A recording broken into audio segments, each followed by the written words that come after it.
gentlemen, I want to thank you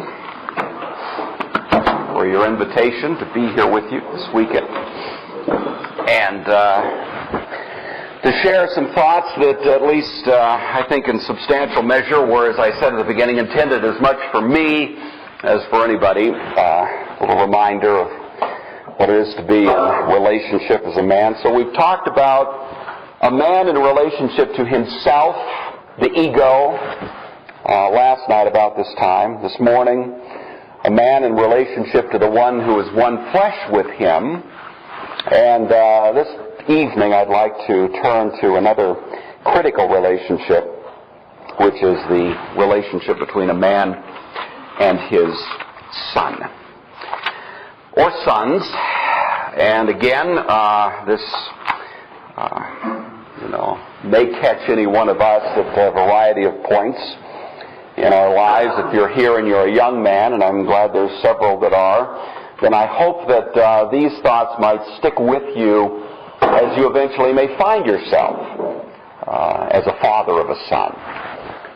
Some of us, our sons are grown, and all we can do is look back and think, well, I hope I didn't mess it up too much, And at other points we find ourselves in the various sets of relationships. But anyway, the text that I'd like to have us think about, let's see how quickly I can find it.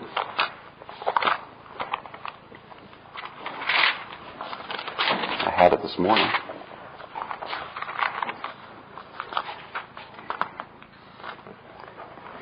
Is 1 Kings chapter 8. And the son that I have in mind here is that most famous son in the Old Testament, Solomon, who had one of the most impressive fathers that a son could have, King David. We don't know a whole lot, of course, from the Old Testament about what the relationship was between David and his son Solomon. We do have at least some idea that David had problems in his family. There were a variety of incidents that took place in connection with his family that suggest that this was not necessarily altogether a smooth and happy family relationship. But leaving all of that aside, the one point that I want to zero in on a little bit is Solomon and his connection to his father, and how much of an imprint David must have left on the psyche of Solomon in terms of what he says to us here in this text and others, especially we think even in the book of Proverbs. You know that David had intended to build a temple. God had blessed him and given him remarkable success. And really the only unfinished business, I think, that David could conceive of in all of the ways that God had bestowed favor on him was to build a temple. And so Solomon, as you know, probably know the whole story, summoned Nathan, the prophet, who had, of course, a long career with David, and proposed to Nathan, I'd like to build a house for the Lord. And Nathan responded, whatever is in your heart, O king, do it, And then Nathan went home, and as he was on his way home, God's voice interrupted him and said, Nathan, you may have been a little precipitous there in affirming David's strategy. I want you to go back and give him this word. And so Nathan went back to David, and basically the content of Nathan's message to David was, David, you have said you want to build a house for God. But in fact, God is going to build a house for you. And the dynasty of David was established at that point in terms of what's sometimes called the Davidic covenant. The promise that God gave to David that there would come of his seed a ruler who would rule over Israel forever. And that was, of course, the one that we know of as Messiah. And the little rebuke there to David was that David, because he had been a man of war and bloodshed, which was necessary, was not the appropriate one to build this house, because this house was to be a house of peace. And so it should be a king associated with peace who would build that house. And as it turns out, of course, David's son Solomon, the word Solomon derived from the word shalom, meaning peace, would be the king who would construct that great temple in Jerusalem. And so David was not given the privilege of doing that, but Solomon was. And Solomon spent some years building that great temple.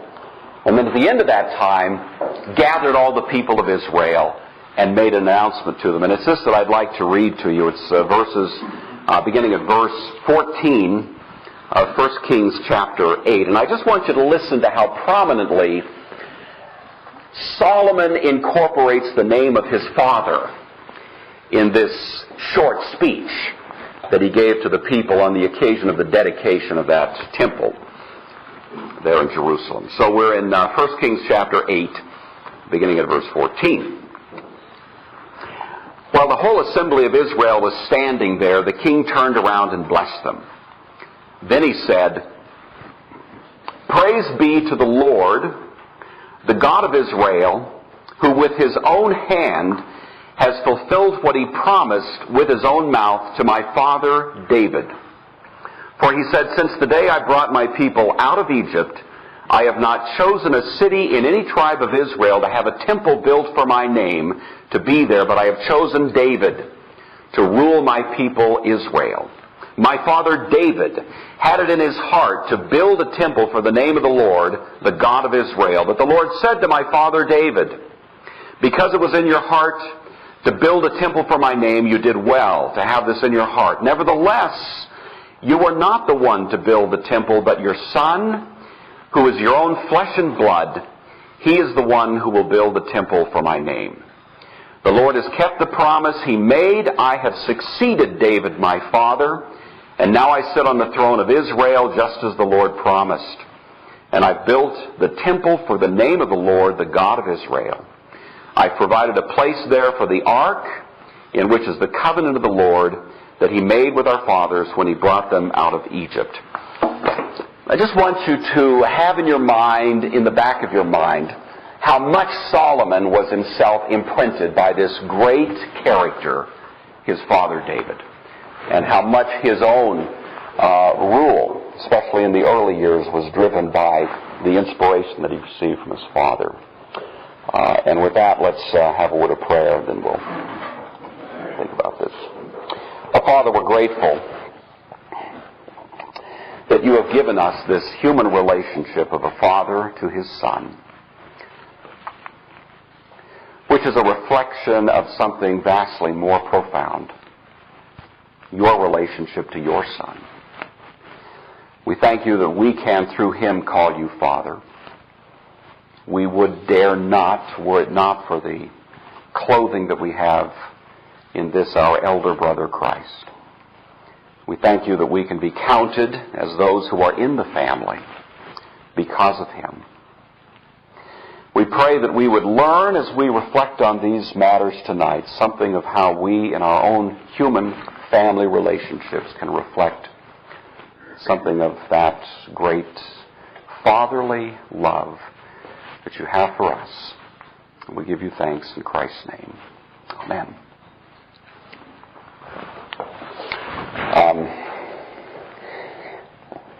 In 1996, February 2nd, there was a young fellow, 14 years old, who slept in. He should have gone to school, but he didn't.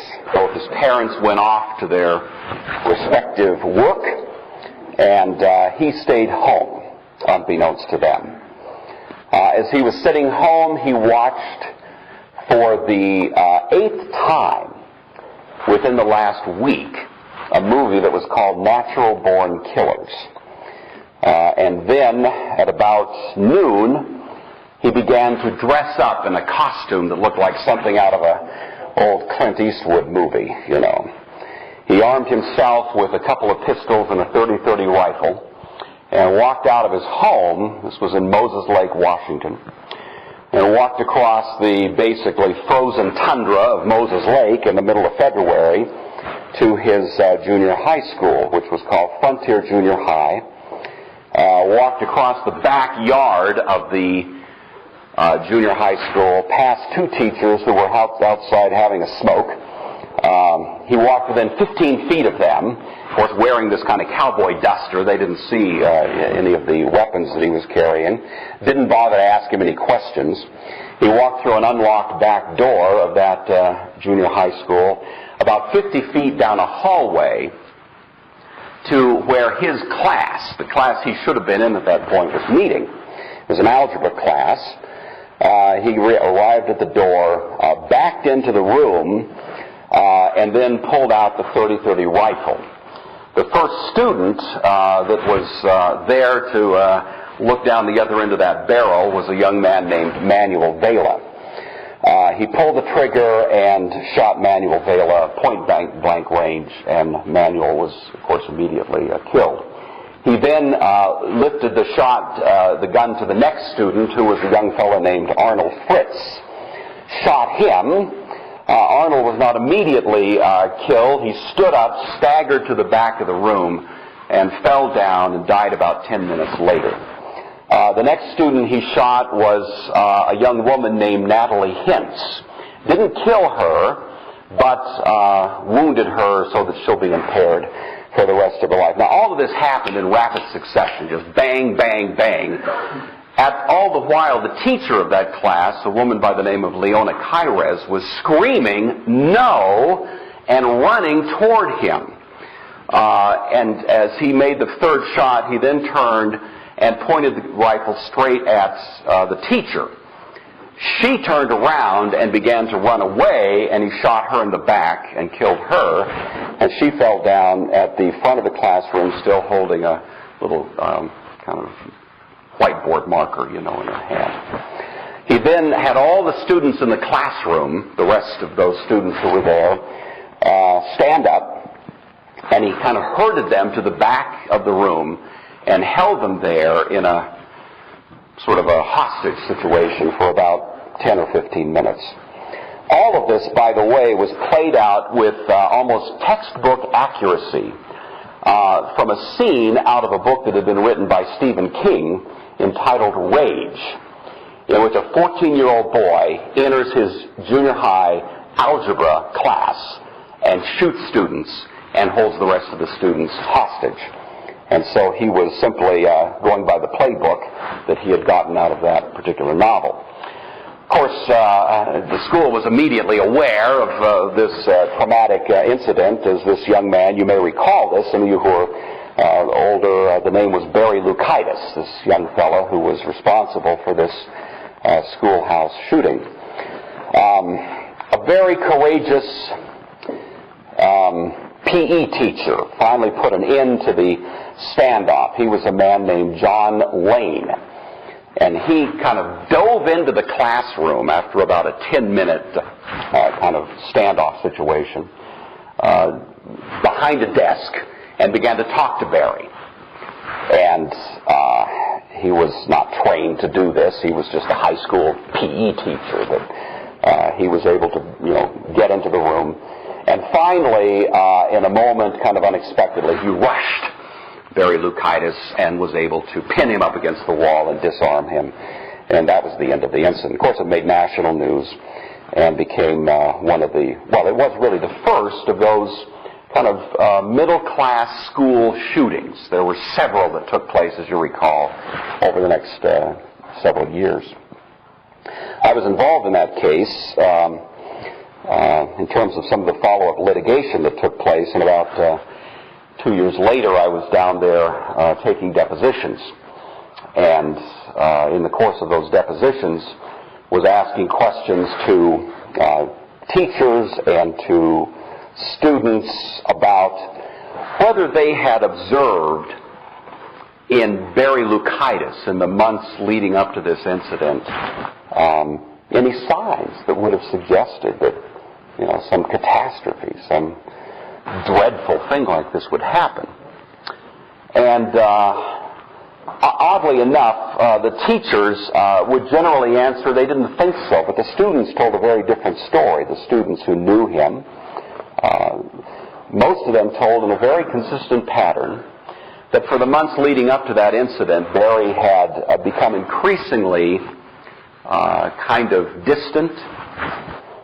He was showing up at school unlike his previous sort of demeanor. He was a bright kid. He got very good grades. Regarded as kind of a nerd, sort of a little bit odd, but likable enough. But in those last months, he'd show up, his hair wouldn't be combed, his clothes would be all sort of, wrinkled and not the way that they had once. So he began to seem more and more distant in a way that almost struck the students as they would use terms like a little weird. He would sit off by himself in the classroom, muttering to himself under his breath. All these kinds of things that were indicating something was going very wrong in his life. And then, of course, this incident took place. It was a sobering experience. And one of the things that we discovered as this case unfolded, and by the way, anything I'm saying to you now is not, attorney-client privilege. This is all public information, lest you think I'm betraying any confidence here. I'm not. But we learned that the home in which Barry was living at that point was in a state of almost complete disarray. His parents were, as you might expect, in the middle of a ugly, messy divorce. The father was openly involved with another woman. The mother of Barry was repeatedly telling Barry how she was going to commit suicide. And she was explaining to him in detail what she intended to do. And she told him her intention, she told this to Barry, the 14-year-old, that her intention was to catch her father, or his father, with this other woman, to tie them up, and then to shoot herself in front of them. And she was telling this to a 14-year-old boy, So that's a lot for a 14-year-old to absorb, as you can imagine. And, of course, at some point, Barry broke beneath that. But there was even a longer history.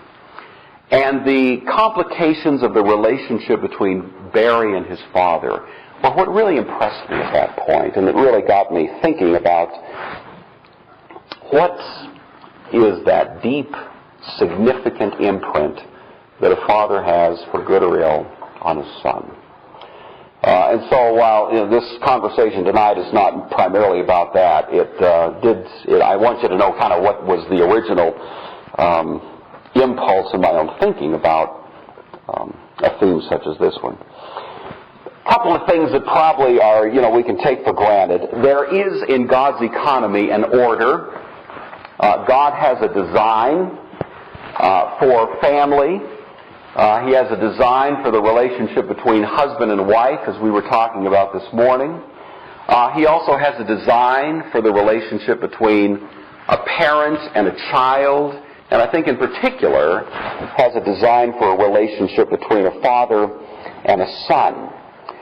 When we depart from that relationship, when we depart from that order, we do so at our peril. The Puritans had a concept that we need to live in the environment of the law of God.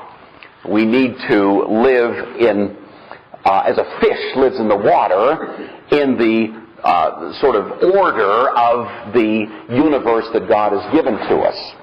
Now, a fish might decide one day that he didn't like to live in the water, He found that stifling to his creative enterprises. And the fish might decide in a moment of in a liberation that he's going to break free from his watery universe. And he can jump up on the shore and flop there on the shore, and he's free, and then he's dead, That's the way it is with fish. Fish need water. Now, I'm not an expert fisherman, but I think I know that much on the subject, although I'm hesitant to mention anything about fishing in this group, because I know I'm outclassed by some of you.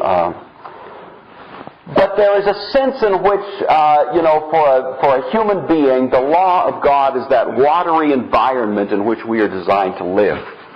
And there is this impulse we have in our rebellion to want to break free in a kind of liberation from that environment. And we do that. And we break out of our environment of God's law, flop up on the shore, and for a moment we're free, and then we are dead.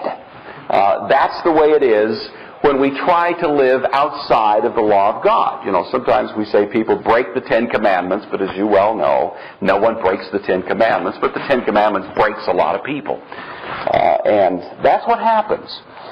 There is an order that God has put in place, and as we live in that order of God's law, there's health and well-being.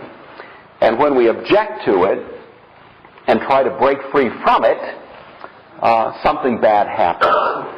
And at least part of that order, it seems to me, biblically, has to do in a special way with fathers and sons. Now, I don't mean to leave out daughters. The relationship between a father and a daughter is deeply significant. I have 2 daughters, and those are wonderful, rich relationships. But I'm thinking particularly here of fathers and sons, and I'm going to sort of stay focused on that in particular. The reason I'm interested in it, especially, is because I think you're aware that our culture has really trivialized the role of dad. You're watching, not that I watch many sitcoms, but, I hear. You watch the average sitcom, and father is always the buffoon. He's always the idiot. Mom is the source of wisdom, or even more likely, the kids are the source of great wisdom. The parents are clueless, and the dad especially is retarded.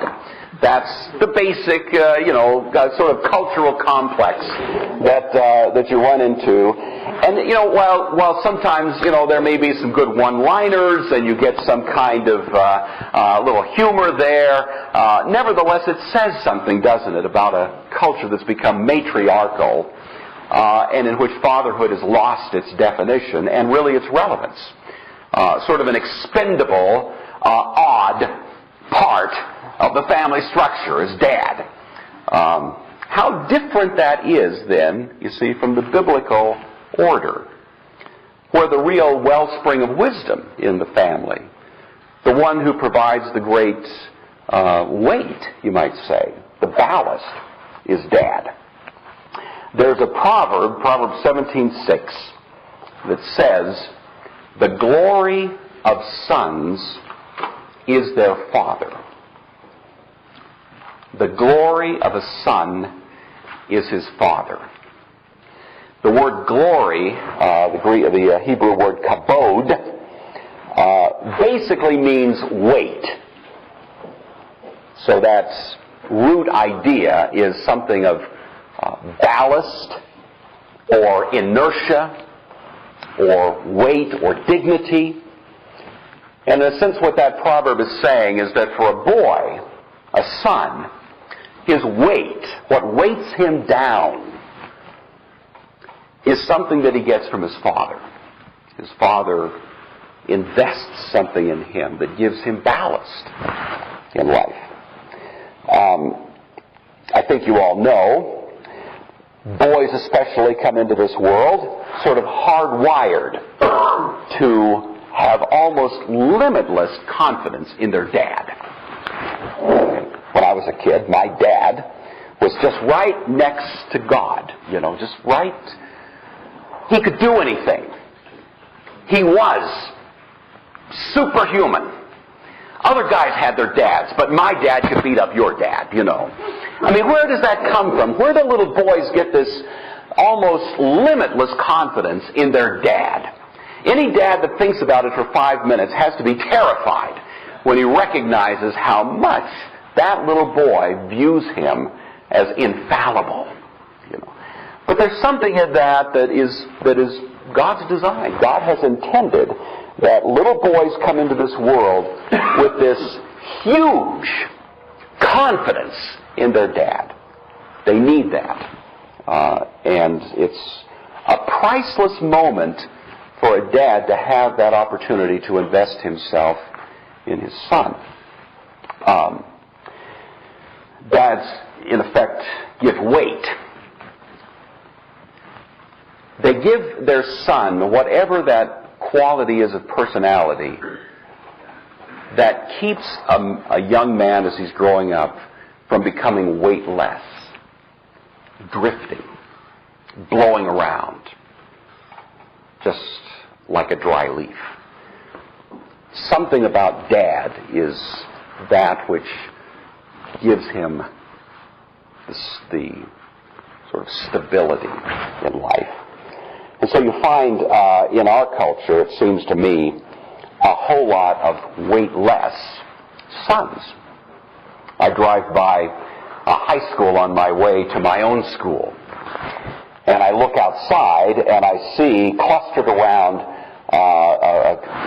kind of out on the sidewalk in front of the school, before school starts, a little cluster of maybe 10 to 12 guys, and usually a few girls are in there.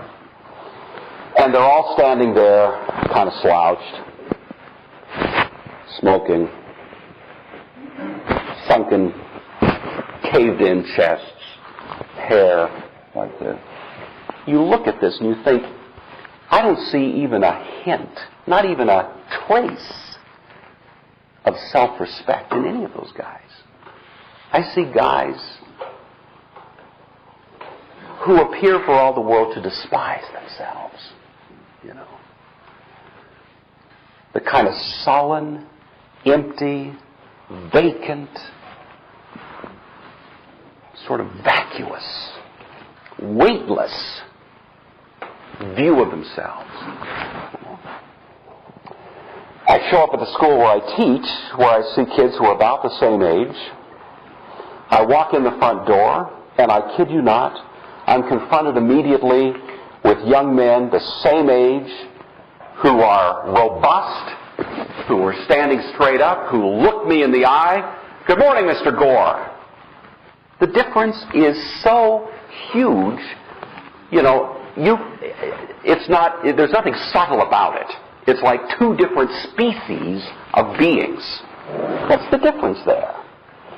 What's the difference?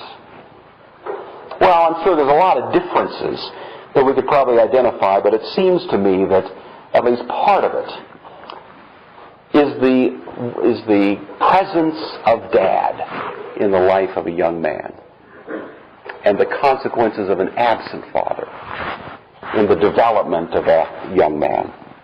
I'm not going to bore you with statistics. I hate it when speakers do this, so this will be quick and painless. But so we have some idea, 1960, 82%, the year 1960, 82% of young men in our country were living with their natural biological father. 82% in 1960.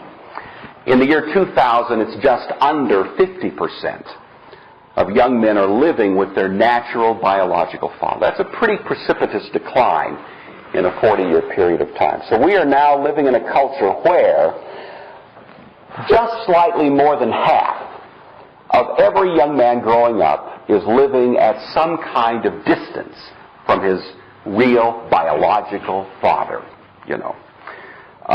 What does that do? What does that do to a young fellow? Well, statistically, a young man who is growing up without contact with his that is not in the same home as his natural father is precisely twice as likely to get involved in criminal activity. And interestingly enough, this is sobering, a young man that's growing up with a stepfather is 3 times as likely to get involved in criminal activity. I, as a stepfather, was kind of sobered when I heard that statistic, although by the grace of God, I haven't had to deal with something like that. But I think you can recognize how vital is that relationship with Dad. How significant. Not that there aren't other men And not that stepfathers can't have a wonderful, positive role to play.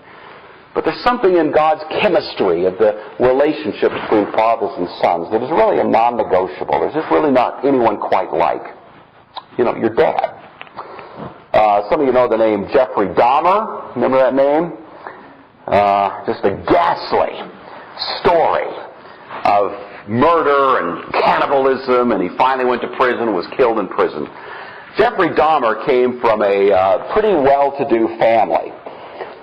Jeffrey Dahmer's father was a professional, and Jeffrey Dahmer's father was, of course, as any father would be, completely devastated beyond belief, beyond words, at what had happened to his son. And eventually, after all of this was over, and in fact after his son was killed, he wrote a book.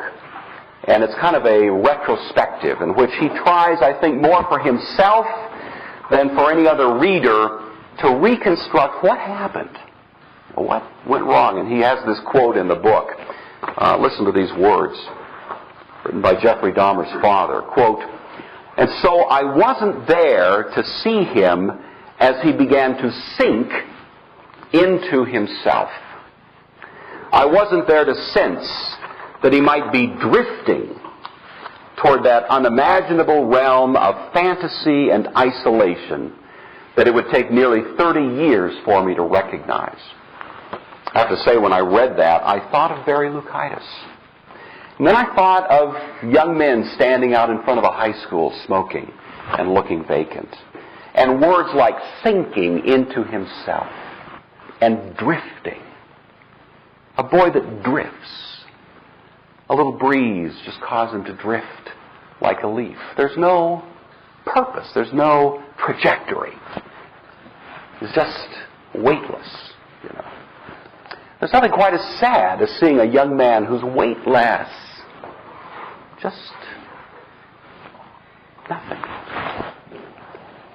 And in some ways, Jeffrey Dahmer and literally thousands upon thousands of others meet that description. David Blackenhorn, upon whom I'm relying somewhat heavily for some of this material, and whose name some of you probably recognize, who's done an awful lot of good work in the area of the critical importance of the father, makes this statement, quote, "Father is not perfect, but just good enough to be irreplaceable.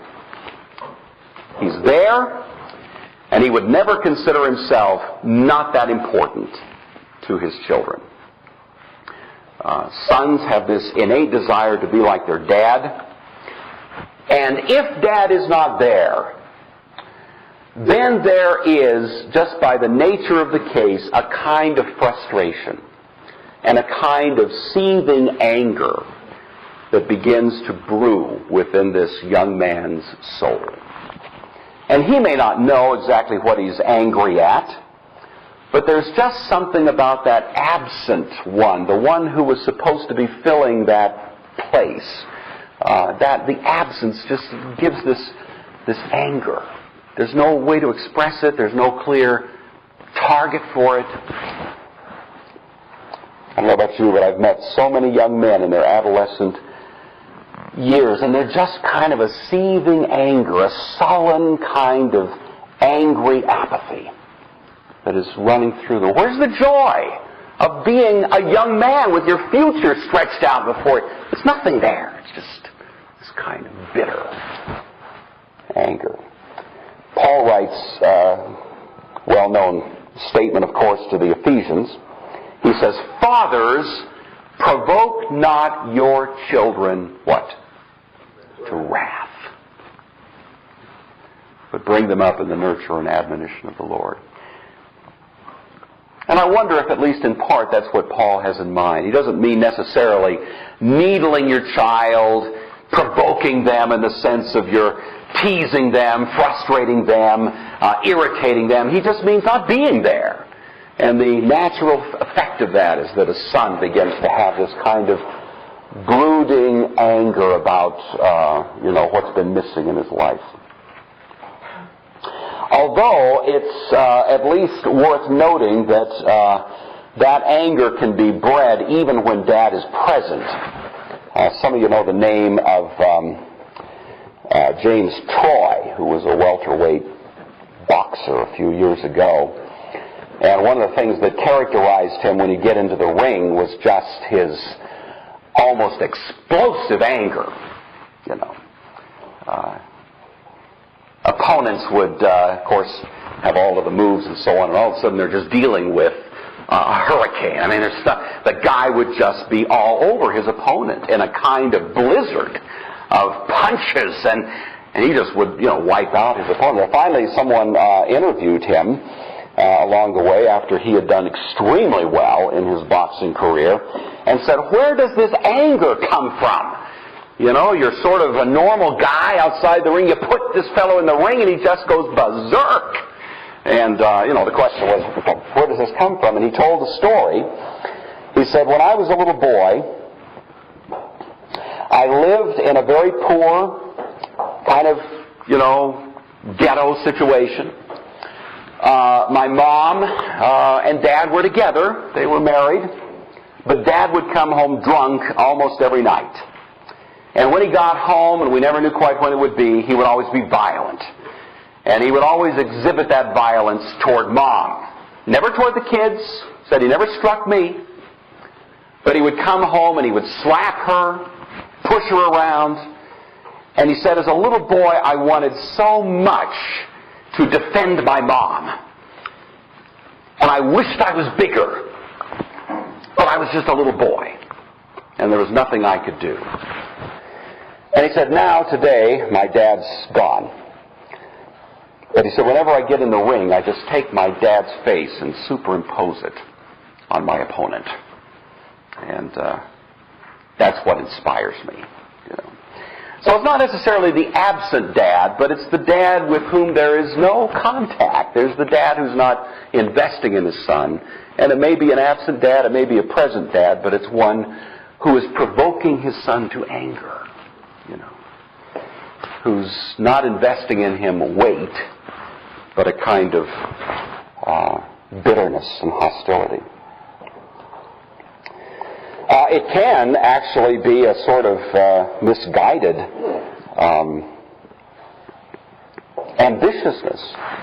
There was one individual who arrived here in the United States some years back, an immigrant, not much to show in terms of personal possessions, but has had an absolutely dazzling career. He has been successful in virtually everything, but he's been almost obsessive in his ambitious pursuit of achieving one thing after another, and his life has been, if you read the story, just this amazing drama of every, the most unbelievable objectives being realized by this individual, so that now he's become a household word. But somebody interviewed this individual at a certain point and said, where does all this ambition come from? What is it that drives you to constantly set these huge targets for yourself and then pursue them with such passion that you finally achieve them, and then you go on to something else? And in a really remarkable display of insight into his own person, he said, "My dad died when I was a young man, about 12 years old. I had always wanted to hear from my dad that he was proud of me. He died before he ever told me that he was proud of anything I had done. And he said, I think I've spent my life trying to hear my dad say, that's good, son. Trying to hear my dad pat me on the back. But it's never happened." The guy's name is Arnold Schwarzenegger. I don't know if you've heard of him, but and of course in Arnold Schwarzenegger's case, it's not exactly you're telling a story of a guy that's been a huge failure in life. But isn't it interesting how critically important was that word, from his dad? How much different would his life be? I don't know. He might have done all the same things. But how much it made me think, how many times did I put my arm around my son when he was growing up and say, son, I'm really proud of you. How many times did I do that? And how many times did I want to hear that from my dad? My dad was a wonderful father, by the way. His only failure as a father was he was an utter failure at turning me into a golfer. Not for lack of trying. We went on to the links many times, but all of the athletic ability he had, he was basically a scratch golfer, was not inherited by me. And but otherwise he was wonderful to me.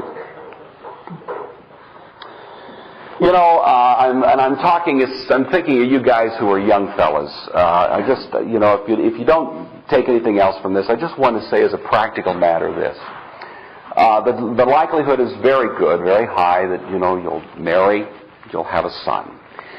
Maybe not, you have a daughter, and these principles apply, certainly to some degree with daughters as well, although it's a little bit of a different dynamic. But if you have a son, just be aware that your son feeling you, feeling your body, feeling your heartbeat, hearing your voice, knowing that he is part of your life. You are doing things, even if you don't have to say great words of wisdom, Just being there and being that one who lets who you are just rub off just by the proximity of your life has huge effect in that little boy feeling that he's got a place in this world, that he has importance, that he has purpose.